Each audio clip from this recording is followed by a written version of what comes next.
দুস্থ শিশু ও অন্যান্য অসহায় মানুষদের দুপুরে মাধ্যাহ্নভোজের আয়োজন করল আরুরা ফাউন্ডেশন। রবিবার তারা এই বিশেষ কর্মসূচির আয়োজন করে। এদিন তাদের এই মানবিক কর্মসূচিতে বিশেষ অতিথি হিসাবে উপস্থিত ছিলেন উত্তরবঙ্গের বিখ্যাত ইউটিউবার এবং টলিউডের উদীয়মান অভিনেতা মৃন্ময় দাস। এদিন সমস্ত দুস্থ অসহায় শিশু এবং সাধারণের সাথে খোশ মেজাজে নিজের মতন করে সময় কাটাতে দেখা যায় অভিনেতাকে। উল্লেখ্য, একসময় 20 জন শিশুকে নিয়ে এই সংস্থা তার যাত্রা শুরু করে।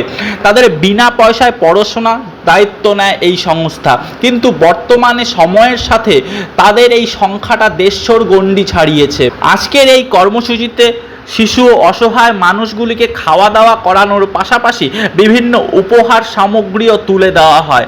সংস্থার আয়োজক কিয়া বিশ্বাস জানান, এই দুস্থদের নিয়ে কাজ করতে আমার ভালো লাগে, পাশাপাশি আগামী দিনে আরও বেশি করে দুস্থদের নিয়ে কাজ করে যাব। ছোটবেলা থেকেই মোটামুটি একটা স্বপ্ন ছিল যে জনসাধারণের জন্য বা অসহায়দের জন্য, স্পেশালি বাচ্চাদের জন্য কিছু একটা যেন করতে পারি।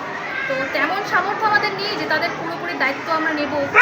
যতটুকু আমাদের সামর্থ্যে কুলিয়েছে বা যতটুকু আমাদের প্রচেষ্টায় কুলিয়েছে, তো ততটুকু আমরা করার চেষ্টা করছি। এখানকার বেশিরভাগ ট্রাইবেলসরা রয়েছে, এছাড়া অন্যান্য যারা দুস্থরা রয়েছে, সকলকে নিয়েই আমরা প্রোগ্রাম করছি। গত ডিসেম্বর মাস থেকে আমরা এটা শুরু করেছিলাম। এখন প্রথমে আমরা 20-25 জন থেকে শুরু করেছিলাম, 20-25 জন অসহায়দেরকে নিয়ে, দুস্থদেরকে নিয়ে। এখন সেই সংখ্যা গিয়ে দাঁড়িয়েছে মোটামুটি 150 জন। আজকে মোটামুটি 100, আমরা 150 জনের বাজেট করেছি, কিন্তু 180 জন হয়ে গেছে। এটার জন্য আমরা এতটাই খুশি হয়েছি যে, এবং আমরা এতটাই আপ্লুত, আমরা চাইবো যে পরবর্তীকালে সেই সংখ্যাটা যেন একেবারে আরও বাড়তে থাকে। এই 150 থেকে 300, 500 এবং 1000-এ যেন আমরা পৌঁছতে পারি, ঈশ্বরের কাছে সেটাই প্রার্থনা রাখছি। এবং আপনারা যারা আমাদের এই ভিডিওটা দেখছেন, দাদাকেও খুব ধন্যবাদ, একটা যাকে উনি এসেছেন, এবং আমাদের মাঝে মৃন্ময়দাও, আমাদের সিনেবাপ যিনি বিখ্যাত ইউটিউবার, উনিও আছেন। তো সবার সহায়তা নিয়ে, আমার ফ্যামিলি, আমার ফ্রেন্ডস, সবার সহায়তা নিয়ে আমরা এগোচ্ছি এবং আশা রাখছি যে পরবর্তীকালে যেন আরও আমরা বড় পরিসরে এই অনুষ্ঠানটাকে আয়োজন করতে পারি। আজকে যে তুমি এখানে আসছো, কেমন লাগছে? ভালো। কি কি হয়েছে এখানে? কি খাওয়াইছে, কি দিল তোমাদের? আর গিফট কি করেছে, কি দিয়েছে? এটা ছাতা। ভালো লাগছে। নাম কি তোমার? অতনু। কি, কোন ক্লাসে পড়ো তুমি? 2। এই দিদি ভাইটা যে এত সুন্দর প্রোগ্রাম করছে, ভালো লাগছে তোমাদের? মানে কেন এসেছো, কেন এসেছো?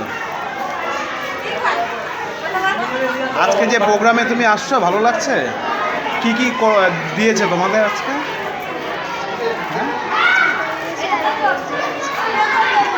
কি দিয়েছে?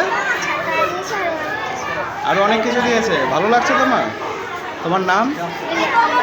ভালো। আমি এখানে মাঝে মধ্যেই আসি, মানে ভিডিও করা হয় না সবসময়। শীতকালে পিকনিক করতে আসি, এখন বর্ষাকালে এলাম, আবার গরমকালে যখন পড়ে তখন শুরুর দিকে আসি। ভালো লাগে আমার। এই যে এত স্টুডেন্ট এদেরকে পাশে পেয়ে কেমন লাগছে? ভালো, খুবই ভালো লাগছে। কি কি উপহার দিচ্ছেন আজকে? ওদেরকে ছাতা দেওয়া হচ্ছে, আর আজকে লাঞ্চটা ওদের সাথে করা হচ্ছে। এটা বেসিক্যালি বেশ কিছুদিন আগে যারা বাংলা সিনেমা খাঁচা মুক্তি পেয়েছিল, তো ওটার একটা সেলিব্রেশন পার্টি, সেটা মোটামুটি ভালো পারফর্ম করেছে। সেই সুবাদে সেলিব্রেশন, মানে আমার ধরনটা একটু অন্যরকম, ওদের সাথে আমি সেলিব্রেট করতে চাই, মানে ভালো লাগে। আমার ছেলে মা দুজনেই এসছে আছে, ওদেরও একটা ভালো টাইম কাটে। ফিউচারে আশা করি আরও তোমাদের আশীর্বাদে আরও যদি ভালো সাকসেস পাই, তাহলে আরও বড় রকমভাবে সেলিব্রেট করবো এখানে এসে। এই যে কিয়া এত সুন্দর একটা অর্গানাইজেশন করলো, আর কি আগামী দিনে কি ইচ্ছা আছে? আগামী দিনে ওদের সাথে ওরা যথেষ্ট অনেস্ট এবং ওরা যথেষ্ট অর্গানাইজভাবে প্রোগ্রামটা চালায়। কারণ আমার ওদের সাথে সময় কাটানোর ইচ্ছা বা ওদের সাথে একটা কিছু সেলিব্রেট করার ইচ্ছা, সেটা তো শুধু আমার একার পক্ষে সম্ভব না। তো কেয়া এবং ওর যে এনজিওর টিম রয়েছে ফুল, ওরা বাচ্চাদের অ্যারেঞ্জ করা, ওদেরকে যাদের মানে এই সেলিব্রেশনে যাদের আর কি আসাটা দরকার, একদম যাকে তাকে নিয়ে চলে এলেও তো হবে না। সেই সকল বাচ্চাদের এক ছাদের নিচে আনা, তাদের সাথে সেলিব্রেট করা, রান্না, তারপরে তাদেরকে সামলানো, ঠিকঠাক বাড়ি পৌঁছানোর ব্যবস্থা, এটা একটা যথেষ্ট অর্গানাইজ হতে করে। এবং প্রথমবার ওদের সাথে আমি মিলেমিশে বুঝতে পেরেছি যথেষ্ট ভালো, এবং ফিউচারে অনেক